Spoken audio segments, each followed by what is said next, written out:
KP Daswani, Shri Sohan Goenka, Shri Manoj Mutwani, Dr. Vijay Bhatkar, sisters and brothers, my warm greetings to all of you on this day. It's my proud privilege and honor to be here, and I must thank Swami Vijnananda ji for the perseverance and efforts what he put in bringing me here. In fact, I was telling him I'm really an odd man. I don't know much of economics or commerce, and I don't know what I will be talking here. Then he told me that no, we want to hear something different. You tell us about what India has done in the global scenario in space, and that will be something attractive. But after coming here, listening to some of the speakers yesterday, I think I'm comfortable. And especially I think I must compliment Swamiji for the fantastic effort he has put in. He has a vision, he has the goal, and he has set his path very clearly, and I'm sure the whole economic, World Hindu Economic Forum is going to take shape in a big way. My best wishes to the entire organizing committee for the days to come. When we were talking about the creation of wealth and industries and so on, but we must all recognize one thing. It is the science and technology which is the real driver for creation of wealth.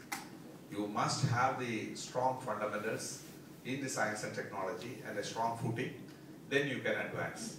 Yes, in the early days, India had the lead, but during the years starting from 600 AD down all the way up to our independence, we were oppressed, and we had to really suffer. Practically nothing came out of the Indian continent in the science and technology area. But whereas you can see what happened during the Industrial Revolution, the Western world had taken hold of entire science and technology, and that is what is the basis of today's the quality of life what we are enjoying and the products and services we have. So it is the investment in science and technology that's very, very important, and perhaps that is where we have to focus parallelly. On the one side we create wealth, and at the same time we have to see that this wealth is utilized for further investment in basic areas. Education, that becomes very, very important, and then education based on moral values. Yesterday Professor Vaidyanathan was very elaborately telling how the moral values are being lost and how we are losing out in the world. Perhaps the education has to be based on moral values and also giving stress on the fundamental knowledge. At the early age itself, people have to be brought in to the basic level of logical thinking, and the scientific temperament has to be created in the minds of children. Then we have a very strong future. Yes, Vidya can be proud that we are going to have the largest youth population in the globe, and unless we invest in education and bring up this youth to the global standard, we will be falling back again. So this is where the role of science and technology is very important. And I must say that the independent India has seen that a lot of investment has taken place in the R&D sector, creating the education institutions like IITs, IIScs, and so on, and then the national laboratories which has come into existence. We can be proud that our contribution to the science and technology is very, very impressive. India became self-reliant in the food area only because a team led by Professor Swaminathan had brought in the green revolution, by which agricultural production has multiplied many-fold, and today we are self-reliant in the food area. Similarly, the investment what we have made in the area of space, atomic energy, and defense, they have shown results, and we have emerged as a global power in these areas. Perhaps next few minutes I will be highlighting as to where we stand with respect to the global scenario in space, and maybe later we can have some small interaction as well. Well, the space has been fascinating, and humankind had always the question as to how the universe originated, and why are we here, and where are we going, and what is the origin of life? Are we alone in this universe? So this, you can see, is a basic driving force of any fundamental thinking, and right from time immemorial, this kind of thoughts have motivated the humankind. If you look back in history, in the Vedic times, our rishis, they have a real contribution in the scientific thinking, and I can't say how it all manifested.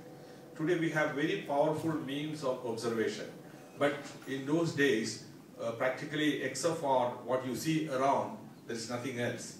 But in spite of that, they had understanding of the global, the universe, and the phenomena which is taking place not only on the Earth, but in the planetary system, in the stellar system, and so on. And perhaps that's the route by which the astrology came into existence.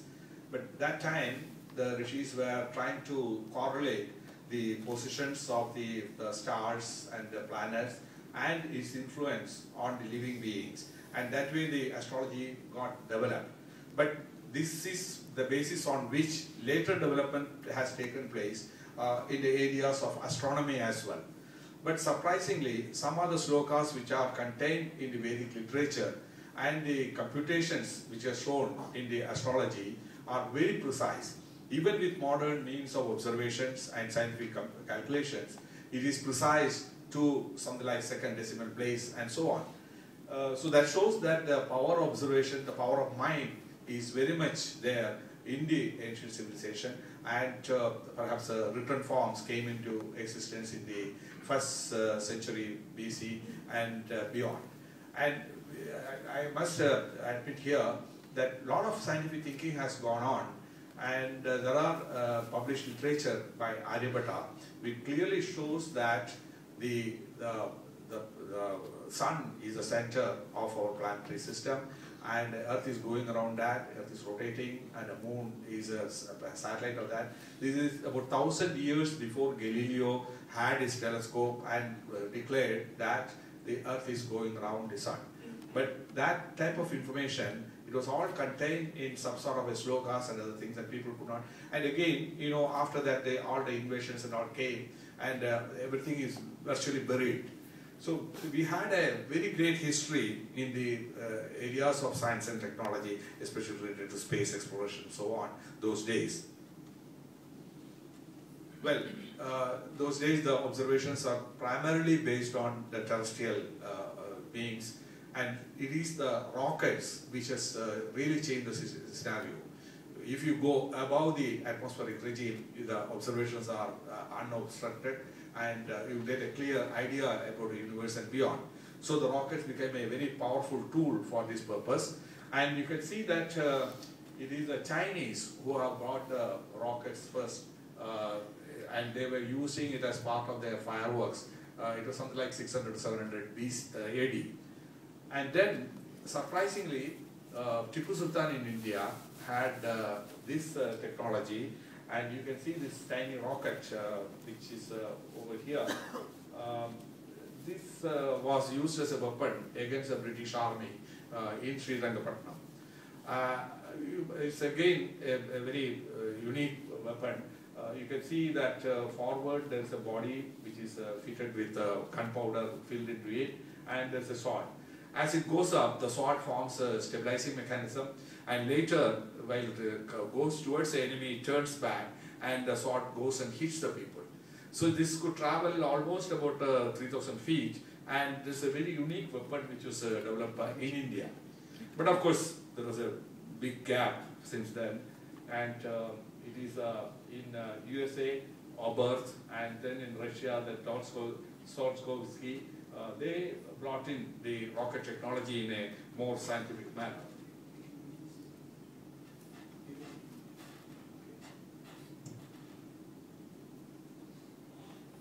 Well, then the V2 rocket, which is developed by the Germans, that became a very powerful one. and that was a deterrent during the World War II. And after World War II, the German scientists were captured by the Russians and Americans, and you have a series of rockets which came into existence like Atlas and Soyuz and so on. Of course, in modern times, these are the countries who have got a lead in rocket technology. We have the Ariane by the European Space Agency, which is a very popular launch vehicle. The Long March by the Chinese, the H2 series by the Japanese, and the PSLV and GSLV by India. Well, the new era in the space technology took birth with the launch of Sputnik by the Russians and followed with the Gemini capsule by the US. And later we had the manned missions, the Alan Shepard, the first American to fly into space in '61, and the Yuri Gagarin in 1961, that's a Russian astronaut. This was followed with space exploration to the moon. You can see the lunar cord, there's a Russian rover. The Russian rover which landed on the moon, picked up sample, analyzed and sent the data back home. And the Apollo 11 landing on the moon in July 1969. Because today we have the space station which is operational by international consortium, and the space shuttle has been one of the great transporters for human beings to outer space. The Soyuz launch vehicle that continues to be the carrier for the manned mission today, and the Mir space station which served more than 15 years in space, it has been decommissioned now by the Russians. The Mars exploration, this was the joint mission between the US and Europe, and then the mission to meteors. These are some of the things which is happening globally. And then of late, you know, the space tourism is trying to pick up, and the Virgin Space Agency, they have a unique venture by which a human being can fly in almost an aircraft-like thing to space and then come back and so on. And he is charging about $200,000 per seat for about half-an-hour flight. Well, of course, in the backdrop of this, what India has done. Well, it is a great vision of Dr. Vikram Sarabhai, the founding father of Indian space program, that India has really put its step forward. And today we have emerged as a strong space power with our capability to have launch vehicles like the PSLV and the GSLV, and a satellite like the Indian national satellites and the Indian remote sensing satellites. And of course, in this process, we have built up a strong international cooperation, and again, a human resource which is running about 16,000 has been trained and available for tackling various technology problems. We had a number of missions, something like 34 launch vehicle missions of our own, and about 26 spacecraft with foreign launchers. Initially, we were depending on the foreign launchers for taking our spacecraft to orbit. Now we are more or less self-reliant. We can launch all our satellites with our own launch vehicles. Of course, the INSAT, that's the geostationary orbit satellites, are used primarily for communication purposes. There are 9 operating satellites in the Indian fleet today, and they are providing nearly 187 transponders for various communication applications. And these have really revolutionized almost every field, starting from TV broadcasting to the meteorological services, the mobile communication, the telemedicine, tele-education, emergency communication, and of course the telephony. So these are the areas in which it has made an impact, and today the country like India, where it is 3,000 kilometers across, this seems the only way of communicating from point to point anywhere in the continent. Of course, this is one unique application which we have developed. It is very unique in that. You know, the expert teachers are very few. Even good teachers for the schools are not available. So if there is a teaching end,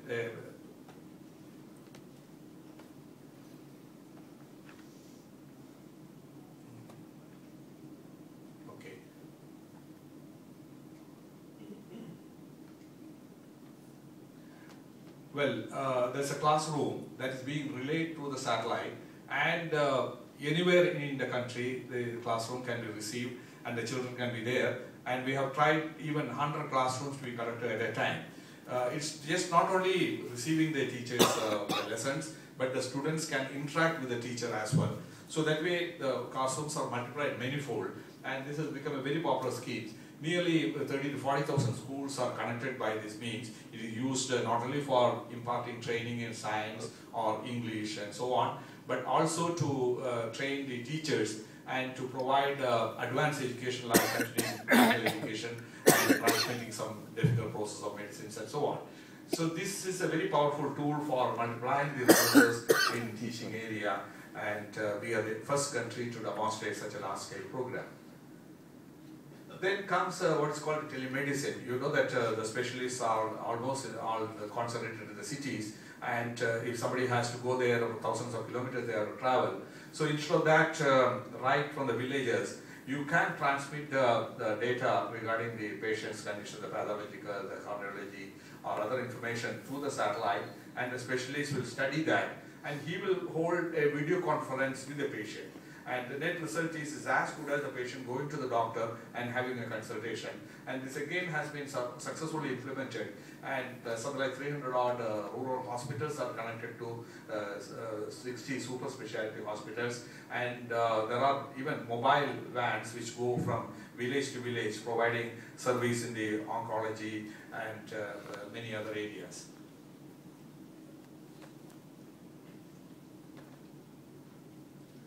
Well, of course, the navigation in another area where the space-based systems are useful. The GPS, you know, it's how popular it is. But the times of emergency, you may not be able to fully rely on that. So India is planning to have its own navigation system by having a fleet of 7 geostationary satellites, and that will give the signal for the position, timing, and so on. And it will be totally independent of the global system which exists today. And maybe in about 2 years' time, this will be operational. Then the observation capability from space, you can get a global image of what is happening on the planet Earth. This is used for the resource survey, and we started building satellites called remote sensing satellites way back in '75. Initially it was launched by the Russian help, later by the PSLV and so on. And the net result is we have got observation capability by which you can get images as sharp as possible, and something like 1 meter objects on the ground can be detected using these satellites. And this is how it emerged. Initially we had something like 1 meter resolution. Now it has come to something like 1 meter, and you see the clarity with which the images are obtained from space. These satellites go around the Earth about a couple of times in a day, and it can transmit the image not only of our territory but other regions as well. It is recorded on board, and it can derive in our own stations. Again, some unique applications which you develop. The fishermen, they strongly depend on the monsoon and other conditions, and where the good catch is available. We have evolved a technology by looking at the color of the ocean and trying to fix the temperature and the wind pattern. You can pinpoint the area where the fish catch is possible maximum, and the fishermen can be directed over there. The net result is the saving in fuel and also better yield, and this is tried out in the Gujarat, Maharashtra, and Andhra Pradesh and Kerala coast, and this has been a very successful program. Such advices are posted through the signboards in the villages, and the fishermen directly benefit out of this. Of course, this has been our flagship project, the Chandrayaan-1. While the technology is being developed in various areas, we wanted to see how the planetary exploration also can be advanced. We conceived a mission to go to moon and try to look at the moon at close quarters. There are a large number of instruments which were put on board. It had very accurate three-dimensional cameras, the laser tracking systems, and so on. And result is we could take the spacecraft to the moon very precisely. In fact, most of the other countries, they have succeeded in their 5th or 6th attempt in going to the moon, but whereas India, we could do it for the first attempt itself. And we have placed our national flag on the moon. And, again, this data what we got is very, very unique, and you can see these are the type of things which at close quarters, all of us believe that the moon is a beautiful object, and we try to compare our beloved's face with the moon and so on. But after seeing this picture, I don't know whether we can do it anymore. But you see, this crater is very deep, something like 500, 600 meters down, and very narrow. If something goes nearby, you're finished. You can't come out of that. And there are say, caves like this, which is behind, which is identified, and one can use it later for habitat and so on. Before that, one of the most important findings we got out of that is the presence of water on the moon. There are various hypotheses saying that there is water on the moon, but there was no confirmation until now. The manned mission was there, the rovers were there, but still nobody has really confirmed. It is our Chandrayaan for the first time confirmed there is water on the moon.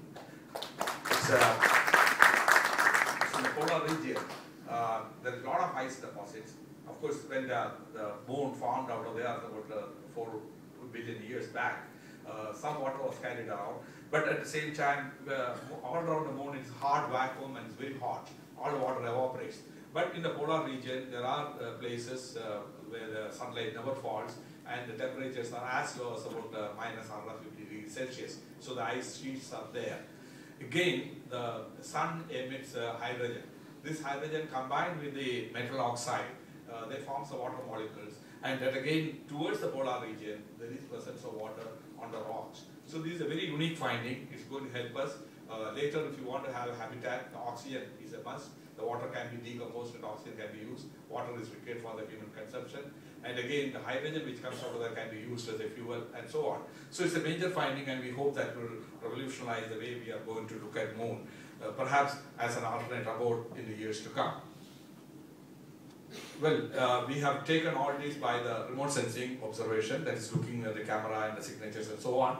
So the second Chandrayaan mission is planned in such a way that not only we go around, we drop a rover on the surface of the moon.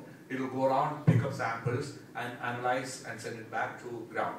Again, maybe in about a few years, this mission will take place.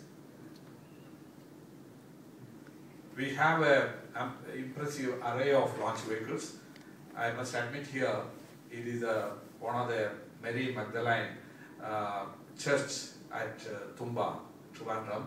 That was the birthplace of rocketry, the modern rocketry in India. The bishop there was kind enough to hand over the church building to Dr. Sarabhai, and we started making small rockets, especially pencil rockets those days. From there we have come a long way. The SLV-3 in 1980, where we have first time we have placed a satellite by our own rocket system. Dr. Kalam was the project leader for that. And later the PSLV in 90s, and the GSLV is getting developed. And soon we will have a launcher which is much more powerful than what we are having today, the GSLV Mark III. So all these things, the technology. See, first of all, these technologies of dual use potential, and it is not available from anywhere in the world for love or money. We had to really struggle ourselves, and our scientists have really deciphered this technology, and today we are got rockets as powerful as any developed country in the world.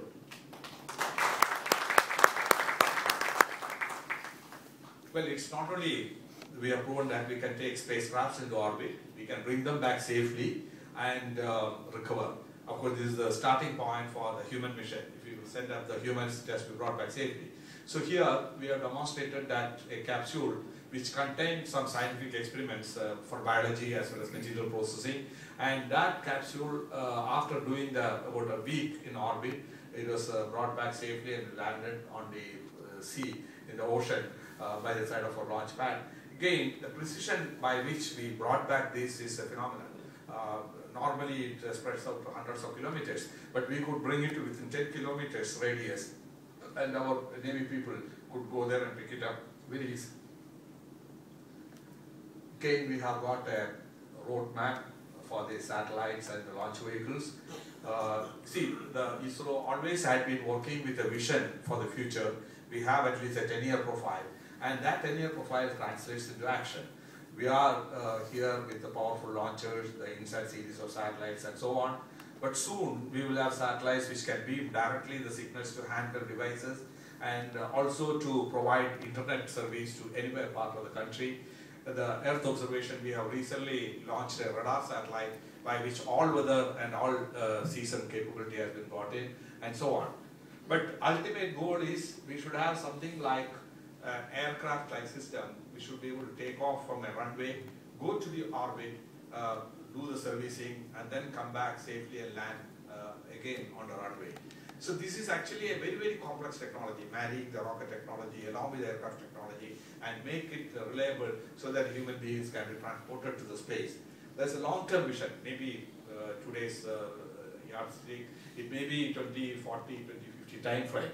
But towards that, we have to develop a lot of new technologies like semi-cryogenic engine, reusable launch systems, and so on.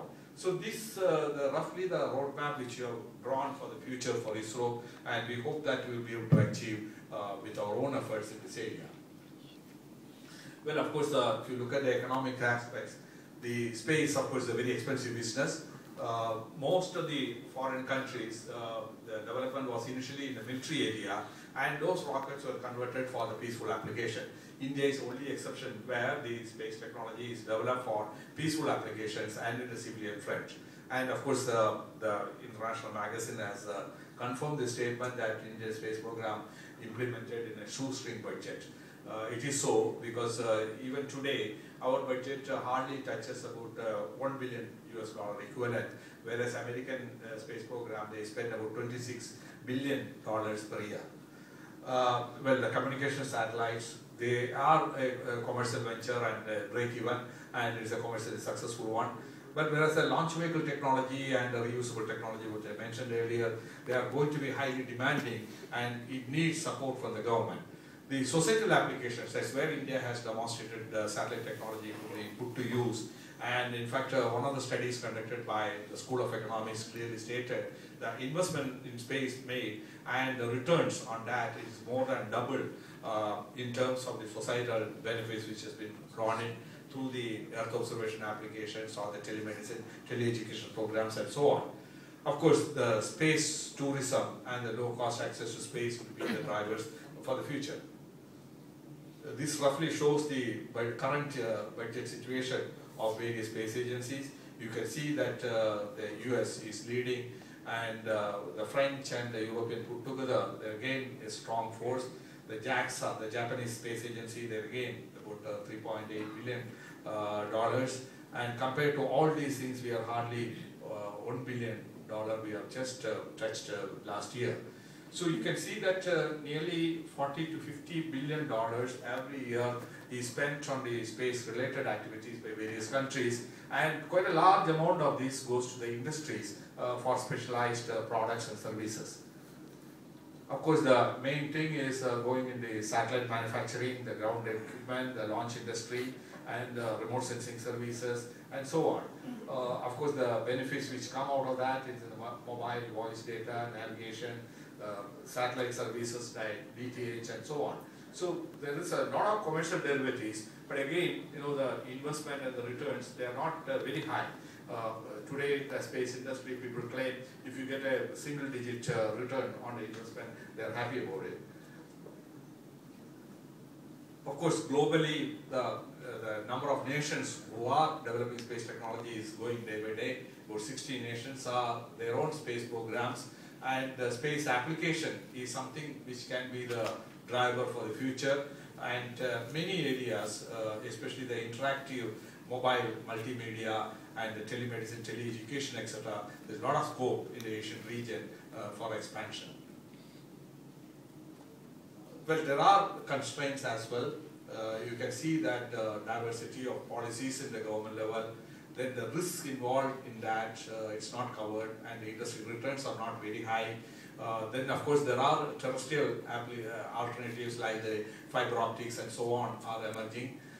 Then the control of the technology and export-import controls are highly affecting. Again, human resource required is of a highly specialized nature, and there are not many institutes which provide such training. I'm happy to say that ISRO has taken lead, and there is an Indian Institute of Space Science and Technology which is established at Thiruvananthapuram, which provides specialized training in the space-related areas. Well, of course, there is a general wish list as well as how the governments and others can work together in bringing the space technology for the future. Thank you, and I'm happy to say that, though it's a different scenario, two messages I would like to give. India has proven that when we set a goal and put our resources and work hard, we can achieve even the most complex tasks indigenously. And that strength definitely is going to be the driver for the future.